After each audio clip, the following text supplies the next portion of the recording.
Dzień dobry. Welcome back. Well, he's said his piece. What does it mean for property? Stand by.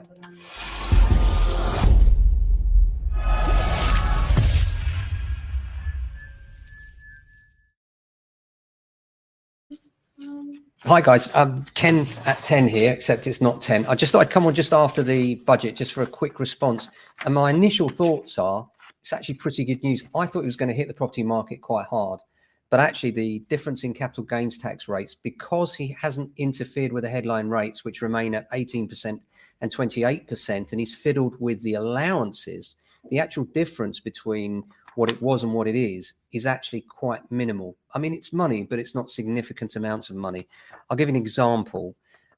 The capital gains tax at the moment is 12,600. That's the allowance. So if you made a profit of 100,000 on the sale of a second property, then let's say that was your net profit after all expenses, then the gain on that would be taxed at your marginal rate, 28% or 18%. Well, that hasn't changed. It's exactly the same under the new rules. But what's changed is that the old allowance of 12,600 is now 6,000 instead.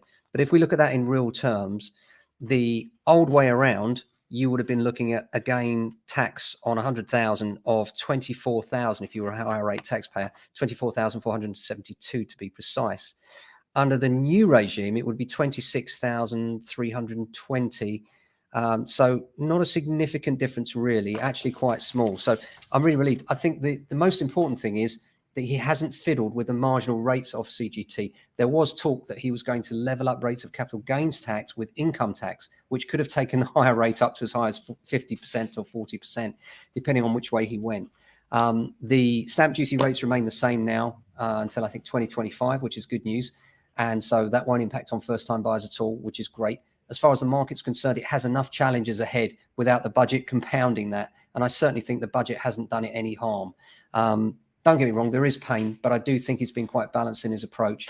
And I don't think that it should prove too painful for most investors and most people owning a second property if they do choose to sell. Certainly, if you're thinking about whether you should sell or you should continue to rent, that's a discussion we're having daily with many landlords right now. Give us a call if you want to chat it through. It sometimes can be a difficult decision because I know a lot of you are worried about interest rates right now, and understandably so. It does seem rates have come down a little bit. The headline rates have come down. And although we're still looking at potentially interest rate rises coming up after the next Monetary Policy Committee meeting, which I think the next one is now in December, and we'll keep you updated about that. Certainly so far, so good. I do think that the budget approach was much less of a sledgehammer than I'd initially expected. So quite pleased and a bit relieved, frankly. That's it. Just wanted to give you a quick update on immediate thoughts about the budget. Obviously, we'll have more details in the podcast, the Property Buyer and Sellers podcast, which we'll produce for you this week as usual, and give you a bit more of how the detail might impact on you. But yeah, that's it. So have a fantastic day. We'll be back tomorrow morning with another Ken at 10. Till then, look after yourselves and your families. Ciao.